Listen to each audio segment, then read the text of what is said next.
Good evening, or if you're on the West Coast, good afternoon. Welcome to the Folger Shakespeare Library's Masterclass on Teaching Hamlet.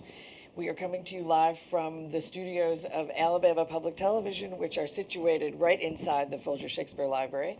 I'm Peggy O'Brien. I'm the Director of Education at the Folger. If you are with us, it means that you have registered and that you have received a packet of teaching materials.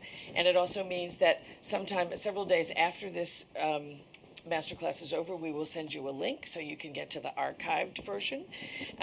We should say right now that if you had trouble registering, we apologize profusely. There were gremlins in the registration system, and those will be fixed forever from now on. I also want to begin this hour by saying that this piece of professional development, this masterclass, is organized like all the other Folger professional development, and that is there is something for the brain of the teacher because you are so important to us and to your students. There's also something for you to do in class tomorrow, and there are also some things for you to plan over the next couple of weeks. Many of you have already submitted questions, and we're going to start with some of those as we move into this. If you would like to submit a question, or make a comment, go to the Ask the Question button on the lower right-hand corner of your screen and click that. And give us a question or a comment, and we will get to as many of those as we can.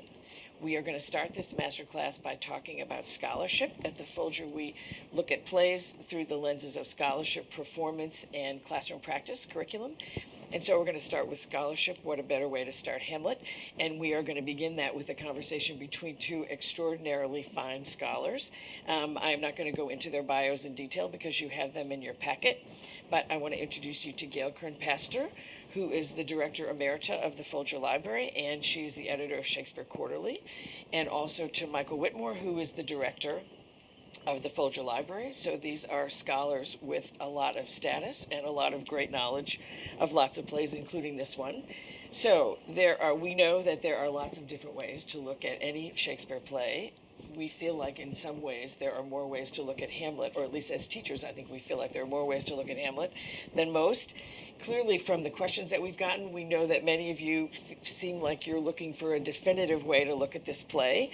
And Gail and Mike are going to talk through some different ways that they see this play, some as a political story, some as a family story, some as a story about a person becoming himself. And so they're going to talk among themselves for a bit and with you about different ways to look at this play, and then we're going to take some questions after a little bit. So, Gail, do you want to start us off? One way to think about the political situation of the play is that, particularly for students who feel daunted by all of the questions that the play asks or the material of the play, is that in fact at the very beginning of the play, Shakespeare lays out a political situation, and that political situation has facts.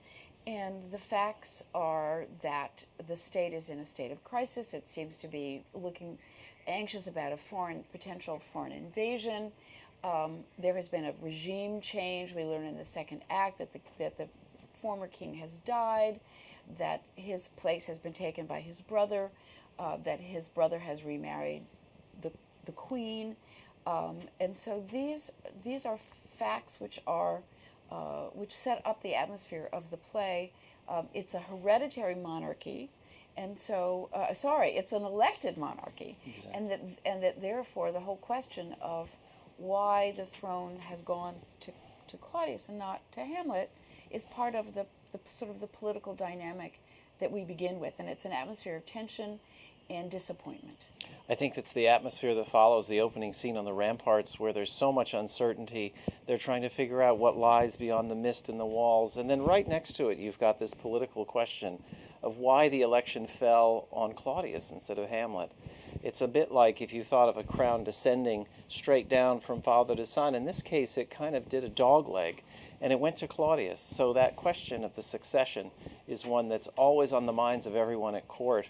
And I keep thinking about that second scene where Claudius starts to lay out why it is that he's king, and that how it is that he came to be king, and where his wife sits, and then turns to his son, his new son, really his nephew, and starts to talk to him.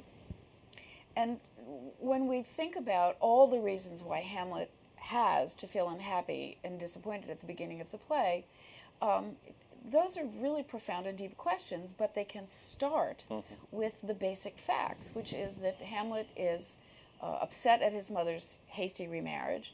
He has certainly reason to be disappointed that the crown has not gone to him from his father after his father's death. His father's death was sudden and therefore probably traumatic.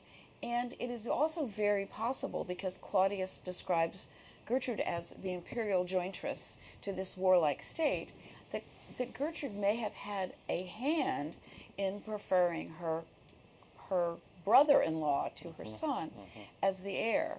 And then when Hamlet asks to return to Wittenberg and Claudius tells him no, it is at least in part because Hamlet represents a political threat to Claudius that Claudius is perfectly aware of, and that Hamlet is perfectly aware of, and that Hamlet needs to be right there so that Claudius can keep an eye on him.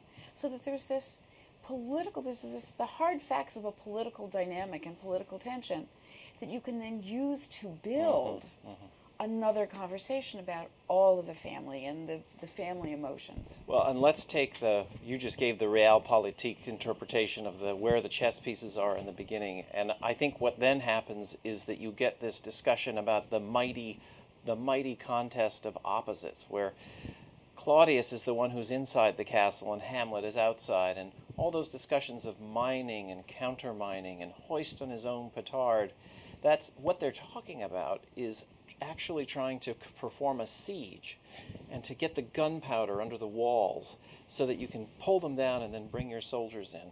So you can think of these two characters as plotting against each other.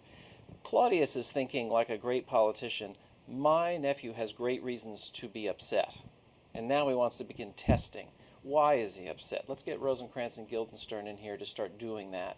Hamlet, on the other hand, he's heard from the ghosts and he's thinking, now I want to test Claudius. So he brings in the players, and that's when we get the mousetrap.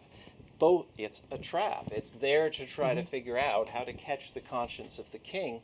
So they're both performing this kind of political intelligence operation, using clues and looking at signs. And I think that's the extension of that state of play that the play begins with. And I think students can really respond to this sense of the cat and mouse game, and that here is Hamlet who clearly has every reason to be worried about being spied on, being watched closely, and the sense that at every corner there is a potential. There's somebody who's really out to find something out about him, and that particularly for students, it seems to me, this sense of being apart from everybody and yet watched by everybody these are feelings that students can react to and relate to. I think that's a really great point. It seems like it's a play about someone who is completely visible and then also invisible. It's like he's part of this family where people look at him, but they never see him. And he's also one of these people who's being scripted all the time. There's that scene where Polonius says his daughter is going to walk holding a prayer book as if by accident to meet Hamlet, and it's a complete setup. And Hamlet realizes, like that, I'm being set up. He looks at it, he says, where's your father? So Hamlet is one of those people who's kind of thinking aloud about the fact that he's being watched and that there may be something behind all of these other transactions that are taking place. And what is he supposed to do about it? I mean, he's got a couple of different charges. One of them is from the ghost. The ghost says, remember me. The ghost says, revenge me. And so this is always on Hamlet's mind. But then there are also Hamlet's own set of questions, and there is certainly the question of what kind of ghost is this? And that is a really important. It's not a question that is ever answered until the end of the play, but Hamlet's questions about the truth of the ghost's narrative, about whether or not the ghost is in fact sent from the devil to tempt him and to trick him. These are serious questions for the Elizabethans, and they plague him throughout the early parts of the play. I mean, that he has got to find out, is Claudius guilty? Can I trust the ghost? Who is on my side? Who is watching for me? why has Ophelia turned against me? I mean, there are a host of issues that really plague him, but at some level they're quite concrete. In other words, they're hard material questions that students can get their teeth into without then, without sort of dealing with the metaphysics of it. They can deal with the sort of the social reality of it. So can I just, we just have received a question, and let me ask you this. And we also received similar questions, like this when you've submitted your questions ahead of time, and that is, it's a whole bucket of questions that are very specific. Is he mad? Does he have a sexual relationship with Ophelia? What's the deal? What did Gertrude know? What doesn't she know? They're very, very specific questions that teachers are looking for answers to. So say something about that. If I could just speak to that a little bit, I think that what the teachers and what we're asking about Hamlet, did he sleep with Ophelia? Is he really mad? Is he crazy mad? Or is he just playing crazy like a fox? Those are exactly some of the questions that Claudius is asking about Hamlet. Hamlet is this question mark in this play. He never gives 100% of who he is. There's always this 10 or 20% that you just can't see. And that's where you get that line, I have that within which passeth show. It means I can't show it. And there's that sense that Hamlet is not going to give you everything that you want to know about him. I think that's deliberate in the play. Once you acknowledge that fact, then you have to ask yourself, just like everybody else in Denmark, well, what does it really mean if Hamlet slept with Ophelia? And how does that change our interpretation of this scene where this flash of anger happens and he just repudiates this relationship that we know is so important to him? It's a dive right back into all these emotional questions, and Shakespeare's never, like the ghost, he's never going to give you all that you want to know. So you don't know. So we don't know the answer to those questions, right? I don't think we do know, but I do think that one of the ways that you can approach it is to play it out. In other words, particularly, for example, with the question of has he slept with Ophelia or not, if you watch the Kenneth Branagh movie, we know that, in fact, he has. But if you think about what the play actually says to us, you can say, well, all right, let's imagine that they have slept together. What does that tell us? Well, it might tell us, for example, why he feels so phenomenally betrayed by her distancing herself from him. On the other hand, if you say, well, let's imagine that she hasn't slept with him. Why would she not have slept with him? Well, perhaps because, in fact, virginity and maidenhead were important values for Elizabethans, and that Ophelia's, when she reacts to her brother's lecture and her father's lecture, and she indicates that, in fact, they've had a relationship, but that's what, it's just been a sort of a letters, that he has made tenders of affection to her, but that's all. Then I think it's important that we understand why she would, as a matter of self-protection and a matter of hewing to the values of her moment and her time, and obedience to her father and to her brother and loyalty to them, why, in fact, she might love Hamlet, but not, in fact, have given herself physically to him. Got it. So let me ask you a quick question, and that is about the language of this play. So obviously, if you're in a classroom teaching this play, and if you think like we do, we think the language is key. So could each of you just say a little something about the language of Hamlet? I know that's an insane question to ask that. Well, the language. Just say a little something. The language is the place to go. If you're telling a story with 12 people in 2 hours with no soundtrack and no flashbacks, you need to get this ability to fill people in on how they should feel about the action. And Shakespeare uses his language like a soundtrack. He's telling you, well, we don't know exactly how Hamlet feels about his parents, but when he's in that bedroom with Gertrude and he starts talking about the honeyed sty and all this incredible imagery is coming out of his head, it's telling you something about how he feels and how we should see his actions. So I think you should think of the language as kind of a soundtrack.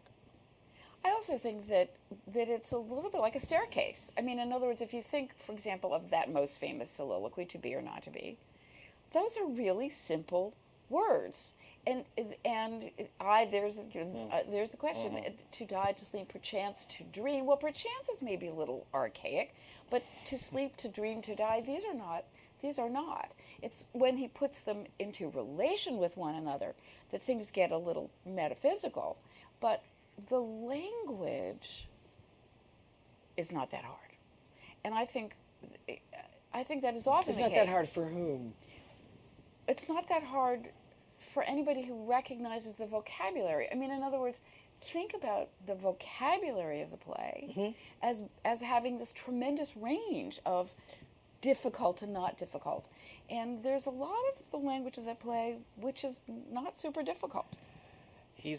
Hamlet as a character talks to so many other characters, and he changes the words and registers he's speaking in. That's why he seems like a really deep character. It's part of it, because he's accommodating whoever he's speaking to. If it's Osric, he's mocking him about heraldry. If it's the Rosencrantz and Guildenstern, let's talk about recorders and flutes.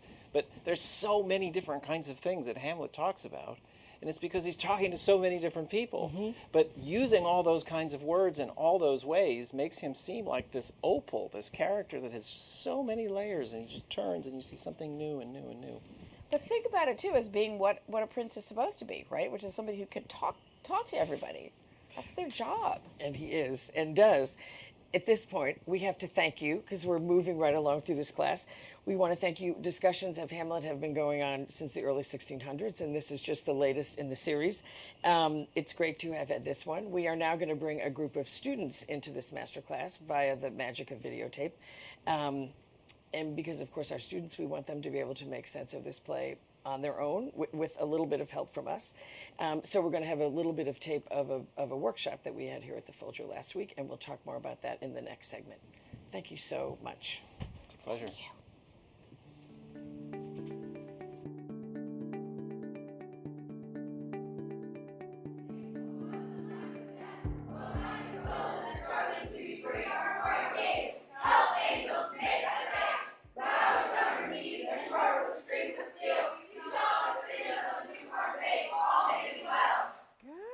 Good. Okay, next round. Together, fast, whisper. O wretched Savior, put us in black step, the lives and soul that struggling to be free, heart run engaged. Help angels make it set. Pass our ladies and heart with strings of steel. Stop the sickness of the new world table. Perfect. Okay, so I'm going to split you guys. Now we're going to read it sequentially. So that means one after another, right, instead of all together. And you need to read to an end punctuation. And then the next person will take over. Oh, my offense is rank, it smells to heaven. It hath the primal eldest curse upon it, a brother's murder. Pray can I not, though inclination be as sharp as will. My stronger guilt defeats my strong intent, and like a man to double business bound, I stand in pause, where I shall first begin in both neglect. What if this cursed hand were thicker than itself with brother's blood? Is there not rain enough in the sweet heavens to wash it white as snow? Whereto serves mercy but to confront the visage of offense? My fault is past, but oh, what form of prayer can serve my turn? Forgive me for my foul murder. That cannot be, since I am still possessed of those effects from which I did the murder. My crown, my own ambition, and my queen. May one be pardoned and retain the offense. What then? What rests? Try what repentance can. What can it not? Yet what can it when one cannot repent? O wretched state! O bosom black as death! O lying soul that struggling to be free, art engaged. Help angel, make essay. Bow stubborn knees, and the heart with strings of steel, be soft as sinews in a newborn babe. O may be well. Now, I want to know, Liz, I need you. Can I have you? Francisca, can I have you? Will you guys stand right here and face each other? Okay. I want you to do that, but alternate. Who should we start with, Francisca or Liz? Liz. There you go. All right. Okay, go. Oh, my offense is rank, it smells to heaven. It hath the primal eldest curse upon it, a brother's murder. Pray, can I not, though inclination be as sharp as will? My stronger guilt defeats my strong intent, and like a man to double business bound, I stand in pause where I shall first begin and both neglect. What if this cursed hand were thicker than itself with brother's blood? Is there not rain enough in the sweet heavens to wash it white as snow? Whereto serves mercy but to confront the visage of offense? My fault is past. But oh, what form of prayer can serve my turn? Forgive me, my foul murder. That cannot be, since I am still possessed of those effects for which I did the murder. So now let's have the rest of you gather yourselves behind Francisca or Liz. So this half of you get behind Liz. This is like we're creating two mobs now. Okay, so now what you're going to do is you guys all need to read loud and together and angry. Go. Forgive me my foul murder. That cannot be, since I am still possessed of those effects for which I did the murder. My crown, my own ambition, and my queen may well be pardoned and retain the offense. What then? What rest? Trial of repentance can. What can it not? Yet what can it, when one cannot repent? O wretched state! O bosom black as death! O blind soul that's struggling to be free are born again! Help, angels! Make us say! Bow stubborn knees and heart the strength of steel! Be soft as sinews of this newborn babe! All may be well! Good job. What do you think about all that? I felt like we were gonna start throwing punches at anything. Yeah. Emotion, big emotion. Yep. What else? Yes, Liz.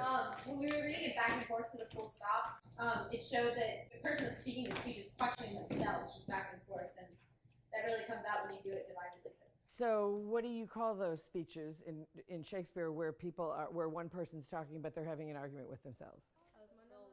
A soliloquy, right, which is kind of double consciousness. It's somebody who's got two opinions and they are trying to figure out what they think, and so they're talking to the audience. So let me just say, the level of confidence that you started with reading this, all of you, those of you who may know the play and those of you who don't, completely changed. You could hear how this began to have some meaning for you and how you began to understand some of what it means. You can figure out a lot of what's going on in this speech without anybody explaining it to you. Work like this puts you inside the language, and so then you can start moving around inside the language, and you have a much better sense of what it means.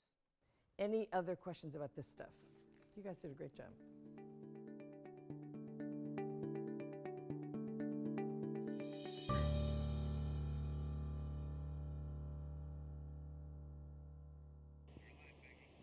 So we're back live, and we'll have a few more words about those students in a second. First, I want to introduce you to Mark Miazga, who is a teacher at City College High School in Baltimore. He is a veteran of the Teaching Shakespeare Institute of 2008, and he's a member of the Folger National Teacher Corps. He has done loads of work with students, connecting them with the language of Shakespeare and then with the play, using elements of performance. And so we've asked him to come and share some of what he knows. Just to say, the students that you just saw, and you'll see them again in a little bit, came for the purpose of a workshop. It was a real mixed group of kids. Some of them knew something about the play. Some of them had never seen the play before. Big range of reading abilities and experience. And it was my first time working with them. And it was, for some of them, it was the first time that they were working with each other. Just so you have some context with that. None of them had ever sort of taken a deep dive into a speech the way they did in that exercise. So, Mark, I want to ask you this before we get in your comments and your on that exercise, because I know that's something you do with your students. Talk about performance and how you use that word and how that word is used by other people, what it is and what it isn't. Absolutely. So performance for me in the classroom is understanding, and so when we approach Shakespeare, what I do with my students is I have them perform bits of it. And, when I was in high school, and perhaps that experience is similar to others, we sat in desks, we answered questions, the teacher explained things that we didn't understand. That's not how I approach Shakespeare in the classroom. I have them up out of their seat, they're making meaning through the language, they're making choices. They're just, the performance is a way to let students access the language, and it lets them it's really kind of a tool for understanding. And what it isn't, it's not acting. So this isn't acting class, it's still English class.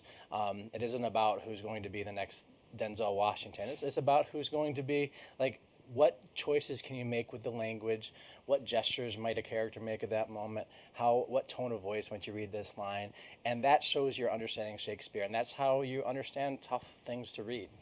Okay, so So given that context, then that choral reading kind of exercise, how does that work with your kids? Or just say more about that in your own experience. Yeah, absolutely. So what we saw in the video and what we do in the English classroom is we engage students in that sort of spirited reading with a speech or a text. And what we see the students do is they're creating meaning through how they're reading it. They the different sorts of readings that we saw you do with the punctuation at the stops, going back and forth between one row of students and the other. Those are ways so that the students can access the language and really kind of get to the bottom of what Shakespeare is saying. And it's fun too. And so, a lot of students see the language and they might, feel it's off-putting. But if you engage them, have fun with them, they are understanding Shakespeare just with that introductory activity. And it's really engaging reluctant readers as well, which is of course one of the challenges sometimes in a classroom. But this sort of activity engages reluctant readers, engages the really strong readers as well. So we have a question here about shy students that are shy. Okay. And I think there's a difference between there's students that are reluctant to get involved in this, and then there are kids who are just plain shy. Oh, absolutely. So say about how that works with these kids. Well, I was a shy student growing up as well. You're a shy adult also. I kind of, yes. I think this is a pretty low-risk activity for a student to do. If they're reading along with a group of people, this is a way for them to perhaps read Shakespeare out loud for the first time, and no one's going to know if they stutter over a word, perhaps.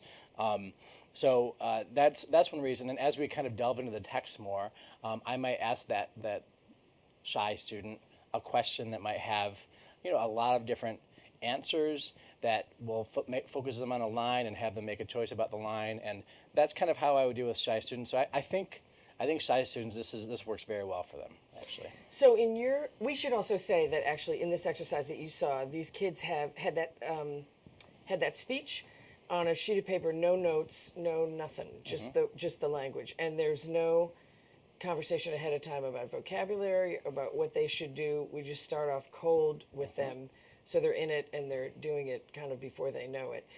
In your class, after you do something like that, what do you do the next day? Like, what happens next? Well, I might break them up into different groups and have them do a choral reading of a different moment in the play. I might have them do something we're going to talk about later, the 3D Shakespeare, and we might look at different moments in the play, using kind of getting up out of their seat and doing kind of a whole scene rather than a speech. But I know that this is sort of the way that we start the unit, and it's a way to kind of get them comfortable with the language before we jump full scale into reading the play. Although, I mean, that is full scale reading the play. It's just sort of the way that we do it that just creates interest. It's spirited. It's fun. The next day, still something fun, but just a little bit different focus.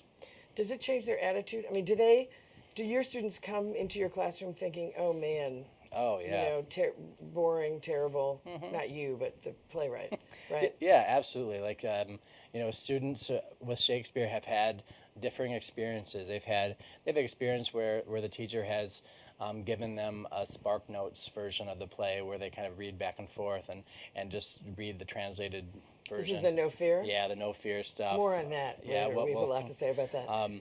Or they just come with just this idea that is boring and kind of read in the seat, and just right away with that choral reading, they know that it's active, it's out of your seat, it's fun, and they can do it. Say about where that takes you, and actually we have a question that asks this as well, where that takes you or takes your students in terms of close reading. Close reading, very important, obviously. Oh, absolutely. I teach at a school that is an AP school, an IB school, and a Common Core Park school, and we have to, I'm tasked with making sure students can close read things that are rigorous and tough, and I think this performance stuff in the classroom definitely does that. It engages them in the language and in ways that other activities wouldn't, and in ways that multiple choice questions or other ways to access texts just do not. So the close reading, performance is close reading, bottom line. So that's how I approach it in class. And even though it's fun, and even though we're out up and shouting, it's rigorous. It's them engaging in a text that is that they might have thought was tough walking into the classroom door. So if you were gonna use this technique to, and we're gonna move to 3D Shakespeare in a sec, but if you were gonna use this technique in Hamlet, are there other speeches? Are there other scenes?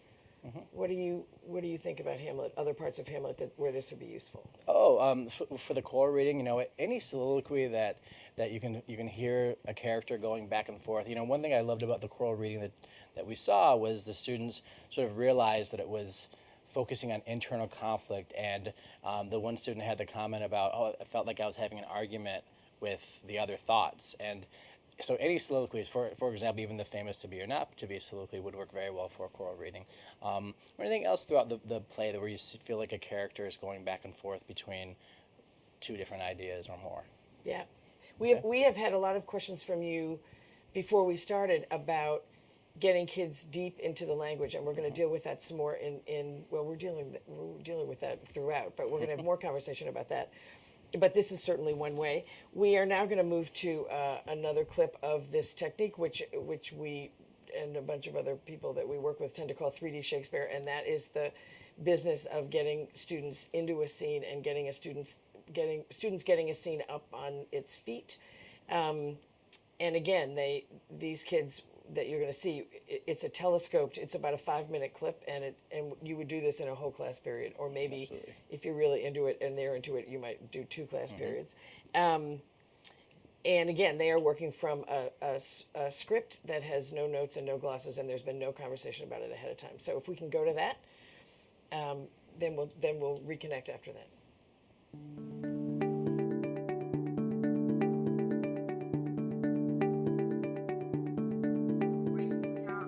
Break we our watch up, and by my advice, let us impart what we have seen tonight unto young Hamlet. For upon my life the Spirit dumb to us will speak to him. Let's do it, I pray. And I this morning know where we shall find him most convenient. Great. Okay. Based on these 3 pages, which is all you know, what's going on here? Who are these people, and what's happening, and how do you know? Ma'am, Jasmine. They are guards. They're guards, and they're like changing of the guard. They have seen a ghost tonight. Where does it say? Tell me where it says that. Let us once again assail your ears while we have 2 nights seen. 2 nights seen. Yep. The ghost looks like Hamlet's father, I think. How do you find me that? Find us that.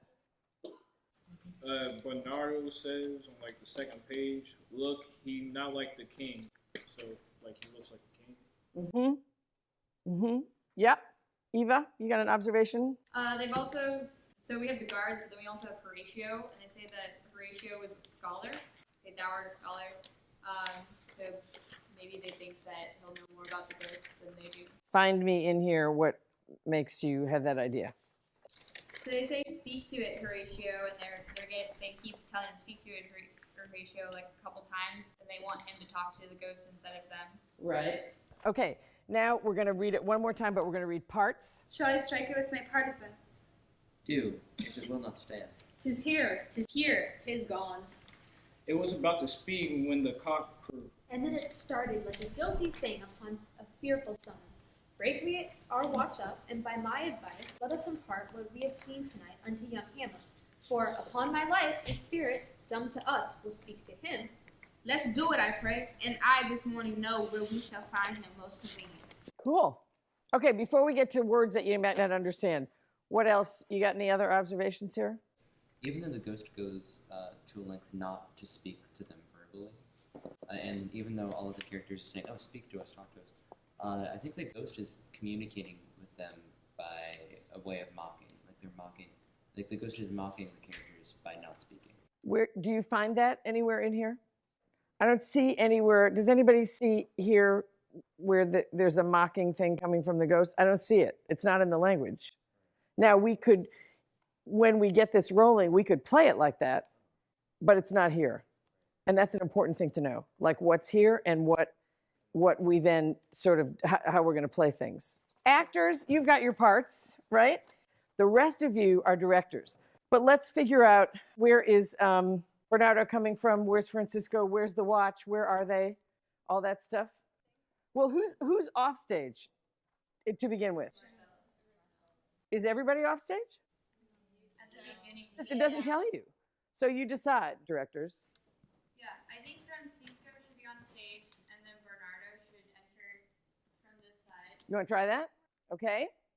Go. Who's there? Nay, answer me. Stand and unfold yourself. Long live the king. Bernardo, he. You come most carefully upon your hour. Tis now struck 12. Give thee to bed, Francisco. For this relief, much thanks. This bitter cold, and I am sick at heart. Have you had quick guard? Not a mouse stirring. Okay, wait, I'm going to stop you now. Directors, you got some advice for them? I was gonna say like slow down and kind of like you can kind of like with the exclamation point stuff you can kind of get your character together. Get your character together. So do you have some suggestions for them about how they would get their character together? What do you know about, what would you tell us before about the time of night, about people are nervous, about the fact that it's cold, somebody says they're sick at heart? How should they show that? Last night of all, when yon same star that was westward from the pole had been coursed to illume the part of heaven, where now it burns, Marcellus and myself, the bell, then beating one, Peace, break thee off. Look where it comes again. in the same figure like the king that's dead. Thou art a scholar. Speak to it, Horatio. Looks like he's not the king. Mark it, Horatio. Most like it prepares me with fear and wonder. Who would be spoke to? Speak to it, Horatio. Great job. You all did a great job.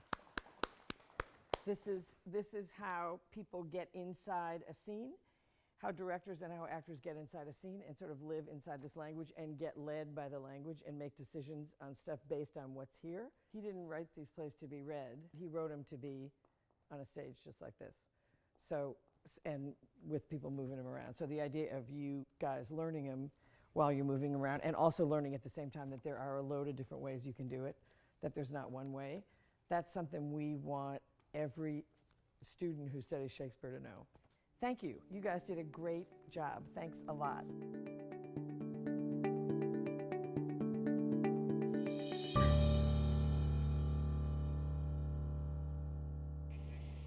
Okay. Thanks so much. There's a lot of that gray-haired woman at the end of that clip. But the students are interesting. So, Mark, talk to us a little bit about that and about that technique which you use with your students. Yeah, so 3D Shakespeare. So usually how I use it is early in the text, so early in the unit. One day before class, I'll push all the desks to the side, or I'll have the students do it, or they come in, and we say have a nice open spot. I'll put all the chairs around in a circle usually, and I'll hand out some scripts that don't have any glossary, don't have any definitions or anything, and it's a way. And we read through the scene, and we read through it a few times, and then eventually we get it up on its feet, and we play directors and actors for each other, and I say we because it's really the students who are doing it, and that's one reason I like this technique so much, because it puts them in the driver's seat. And so what you saw in the video is the type of thing you can do in your classroom, and what you heard is students citing evidence about why an actor or a character will move a certain way, why they might say a certain line in a certain tone. So that sort of activity engages them into the language, and it puts them in the driver's seat. And so it lets students know that reading Shakespeare is about the choices that's made with the language. It invests them right into the language, which is the most important part of reading Shakespeare. Thank you. I just want to note right now that we are getting a load of questions from you all about, and we got a lot of them earlier on also, about the length of time it takes to teach Hamlet and what can you cut and all that. And we are, in our next segment, we are moving into that big time. So hang on, don't worry, we're going to get to that. I also want to ask Mark, we've gotten some questions about this as well, about English language learners. So I should just say right off that in your packet you have you have the to be or not to be soliloquy, and you also have that in Spanish. But I also should say that as a result of our first folio exhibition, which I'll mention briefly at the very end of this, we are collecting versions of the to be or not to be speech in lots of different languages. And so if you email us, we will send them to you, because it's often very helpful for a student to start out in their native language. Say about your ELL students. Yeah, so using performers in the classroom is extremely helpful for ELL students. It allows them to use their bodies to respond to the text, not just having to write out answers like sort of some traditional teaching might have you do. So students will get up on their feet. They'll decide based upon how a certain word, based upon like a word choice that Shakespeare might have used, perhaps by using their own native language as well. But responding to it via performance is something that I think is ideal for English language learners. It works in the classroom all the time with mine.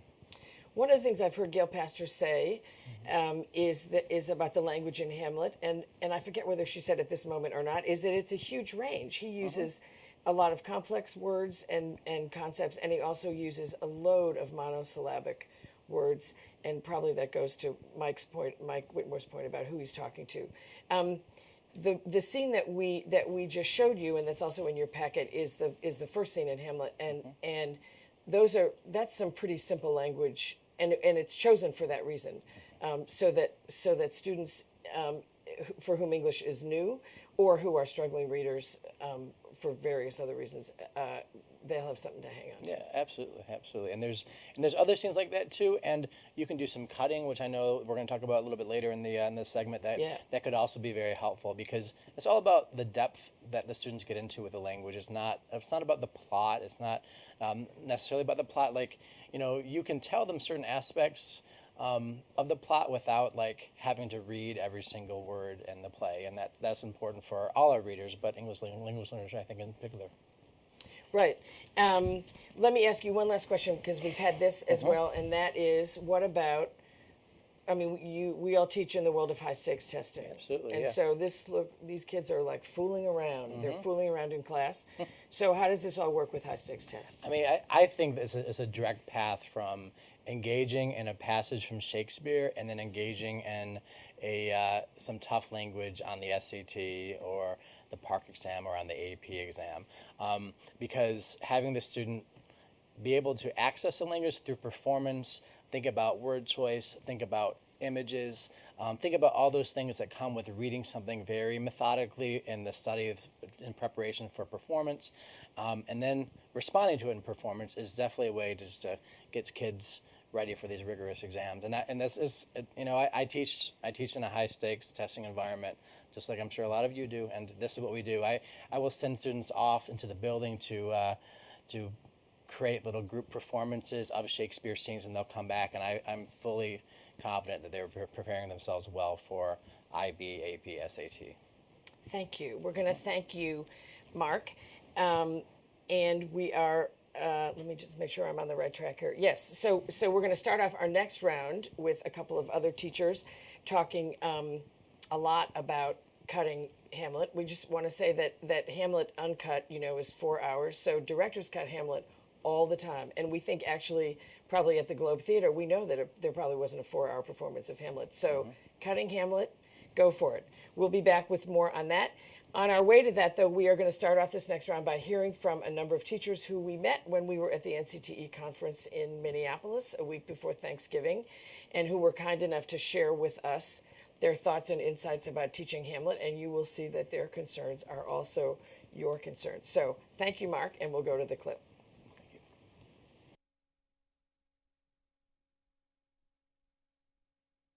I'm Nathan Schultz. I teach at Twin Cities Academy High School in St. Paul, Minnesota, and I'm currently teaching a unit on Hamlet. And what my students seem to really enjoy about the play is the interactive scenes, particularly where Hamlet's quite antic, like when he's calling Polonius a fishmonger. And where they really struggle is where that interaction goes away, where there isn't more than one character on stage. It's those sort of longer interior dynamics that they really struggle with in terms of breaking it down. And I often get students who simplify those speeches down to one key point, and trying to get them to unpack it and allow that interior conversation to be more complicated is where students seem to struggle, and where I struggle to try to get them to do it, because I'm thinking, no, these are the great moments, and they're thinking, no, let's go back to where people are talking to each other. Okay, I'm Leanne Lingofelt from Highland Park Senior High School in St. Paul, Minnesota. One of the reasons why I like teaching Hamlet is because of the universality of it. It's one of Shakespeare's big works, so there's a lot to get to. The problem that my kids do have, though, is getting to some of those deeper things and getting beyond just the surface level because of the length. My name is Amy Keys. I teach at Saratoga High School. I teach 10th and 11th graders. And in my 11th grade honors course, we teach Hamlet. One of the things that's challenging about teaching Hamlet is that in our time frame and with a modified block schedule, you never have enough time to teach what you want to teach. And I think that's probably the lament of every teacher who teaches anything. But particularly when you're teaching Shakespeare, you'd like to have as much time as possible. So trying to decide which scenes to go into in great depth is particularly hard with Hamlet, where there really isn't a word that isn't important. I'm Jenny Cameron Paulson from Cedar Falls, Iowa, and I teach 8th and 9th grade. What I love about Hamlet is how he really captures that teenage angst, that grieving and anger that you would feel in his situation with his father's death and the murder.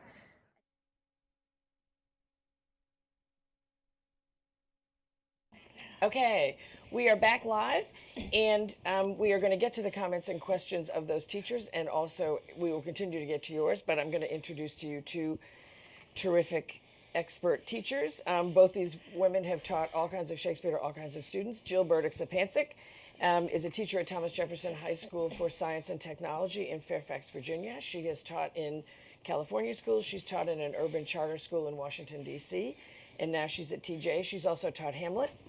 Amber Phelps is a teacher at City College High School in Baltimore, same high school where Mark Miazga teaches. She's been a teacher for 6 years. She's got into teaching through Teach for America. And like many of you, we know from what you've told us on the questions, Amber has never taught Hamlet, though she has taught a slew of Shakespeare. Hamlet's in your future, for sure. At this very moment, Jill is teaching Macbeth. Amber is teaching Merchant of Venice. They were both in the Teaching Shakespeare Institute in 2012, and they're both members of the Folger National Teacher Corps. The other thing they bring to this table is that Jill teaches in Virginia, which is not a Common Core state, and Amber teaches in Maryland, which is a Common Core state. And Mark mentioned the PARC test, so this is a version of reality here. Okay, so someone asked a question early on about, are the techniques that we're talking about here and the ways we're coming at plays and looking at plays, are they applicable to other plays besides Hamlet? And the answer is yes, yes, yes, they are. And so we're going to get a little of that here. So, Jill, you are the person who's taught Hamlet here, cutting Hamlet. So what I mentioned at the end of the last segment is directors cut Hamlet all the time. And it feels like the tenor of your questions tell us that people are nervous about cutting Hamlet, and they're nervous about leaving all that brilliance on the cutting room floor. And Amy Keys in her clip just said the same thing. So, you go. Yeah, so I think that the burden that directors have when they cut Hamlet is that they still have to convey the story without kind of having the luxury of saying, and this happens and this happens. As teachers, we don't have to cut it and pretend it doesn't exist. We just move on to a part that we're deeming, more fully fits our learning objective. As teachers, we want the kids to have a, deep connection and a non-common core and common core, the idea of exploring complex texts. You can't do that if you teach every word of the play, and that's not what we need to do for the kids. We're actually doing them a disservice by this kind of superficial glossing, I think, if we try to teach everything. Granted, I completely understand that somebody's scene that is cut would be somebody else's favorite scene, so it's, it's up to you to make your own decisions. Teaching Hamlet for me, in Act 1, Scene 2 is actually the scene that I would start with. And I would start specifically with Claudius's speech. Say what happens in Act 1, Scene 2. Yes, Claudius's speech, where he basically explains that he has wed his sister-in-law, and within a month of the death of his brother. I would start there. And I would dig in. I think Amber's going to talk about some specifics of how to do that. But I would dig in before I went back to 1-1. Coming back then to that speech that is so rich, that is so complicated, and it will be familiar to them, and they will know it to go through. For Act 1 cutting, I would actually just consider skipping 1-4, and I know some of you are cringing. What happens in 1-4? Is an opportunity for Horatio and Marcellus and Hamlet are meeting and they are talking, and at scene 5, the ghost enters. You have the opportunity to say exactly what I said for Act 1, Scene 4, and I know that there's stuff lost, but it's not something you should lose sleep over, being stuff lost, and then you can pick up when the ghost enters in 1-5. I look at when I did teach Hamlet, Act 2, Scene 2. Of course, those of you that do teach it know it is quite the beast. And you don't have to cut an entire scene. Like I just mentioned with 1-4, you can cut sections. It's so long.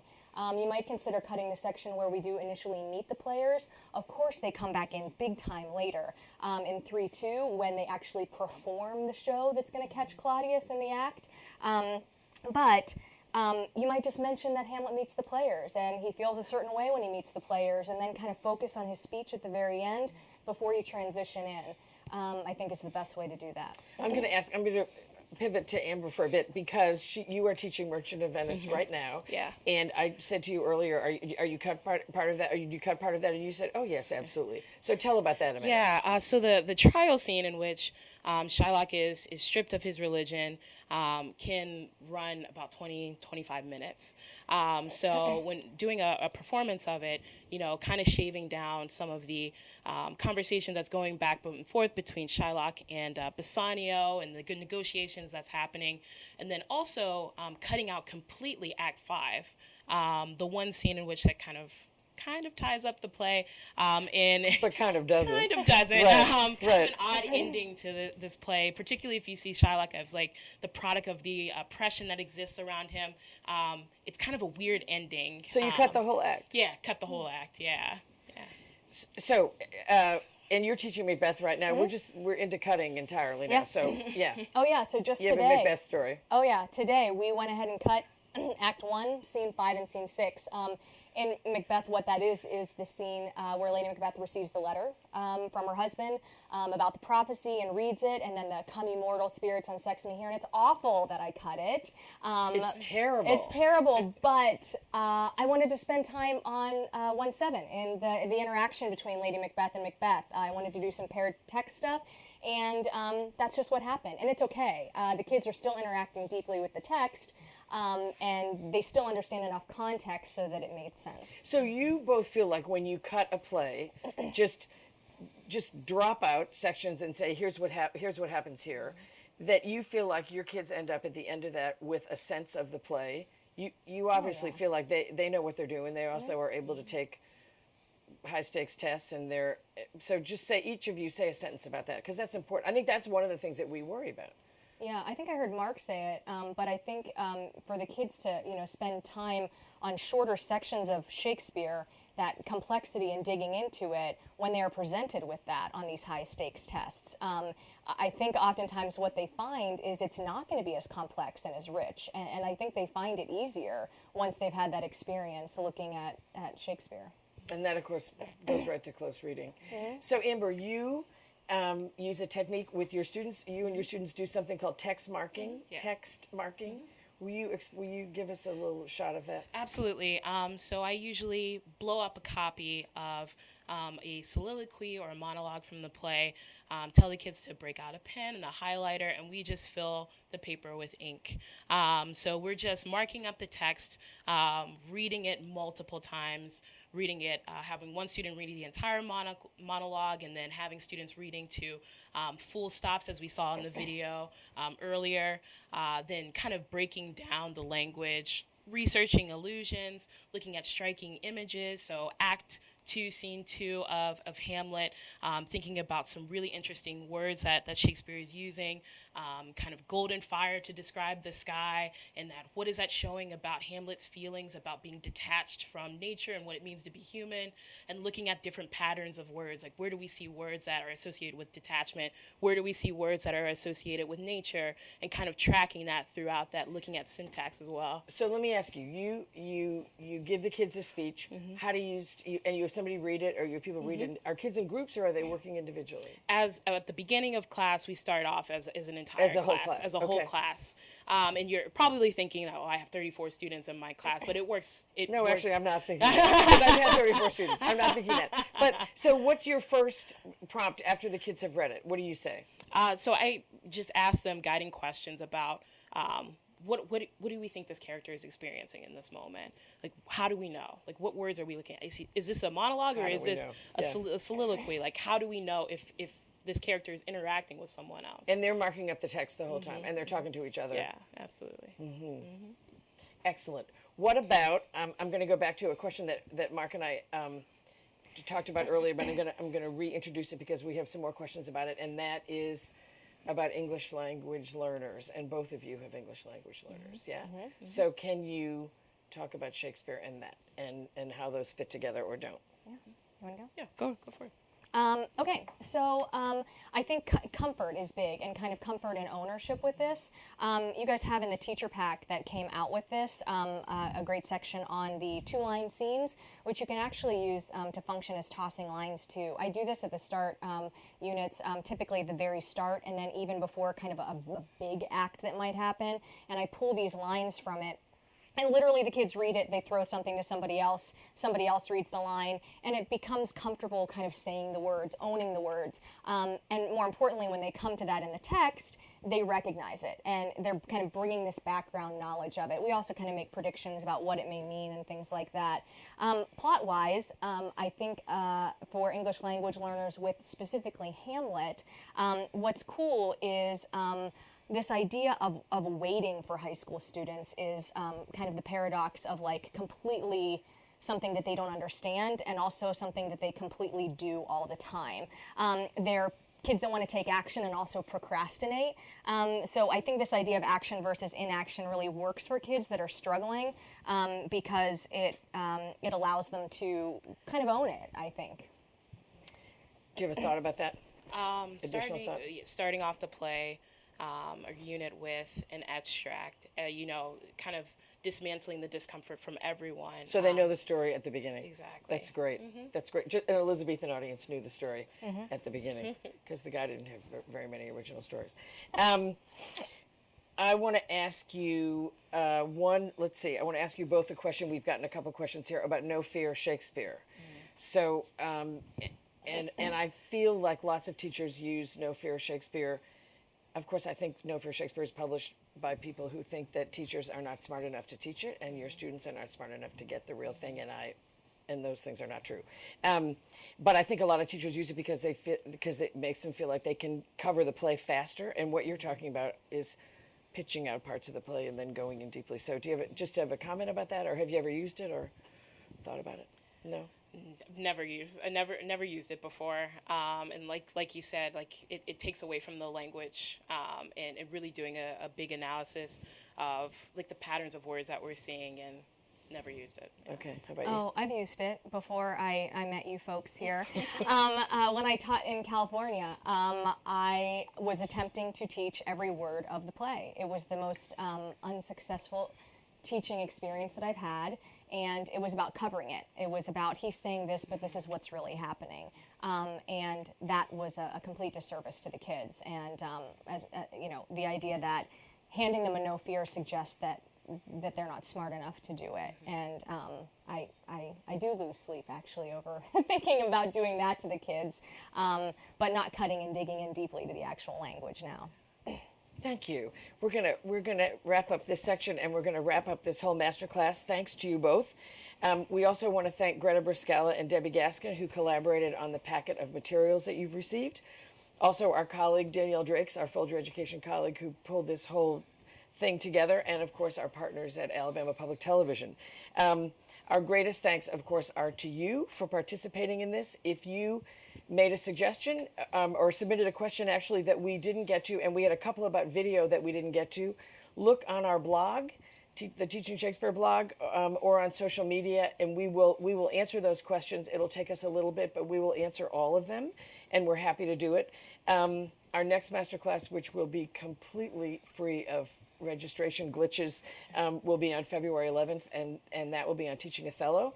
Teaching techniques, some scholarship and some teaching techniques, as we talked about here, but also talking about having tough conversations in your classroom, conversations around difference of race and religion, speaking of Merchant of Venice.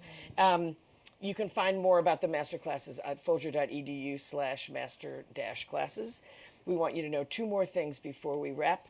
One is that the Teaching Shakespeare Institute 2016 is accepting applications, 4 weeks of rigorous bliss at the Folger, studying The Tempest, Othello, and Merchant of Venice. And you can find out about that on our website. And also in this year, in honor of 2016, the 400th anniversary of Shakespeare's death, the Folger is sending a first folio to every state in the Union, and for an exhibition. And all those sites where the folio is going to be are having a lot of humanities programs and workshops for teachers. So if you want to find out about that in your own state and also everything else that we have going on for 2016, if you go to folger.edu/thewonderofwill, with dashes between those words, it will tell you everything. Thank you so much for joining us. We are your biggest fans. Thank you for collaborating with us. We want to give the honor of the last words of this masterclass to a teacher who we met in Minneapolis, Minnesota at the NCTE conference, Amy Brinkman. She is a high school teacher, and she has something to say about teaching Hamlet. Good night.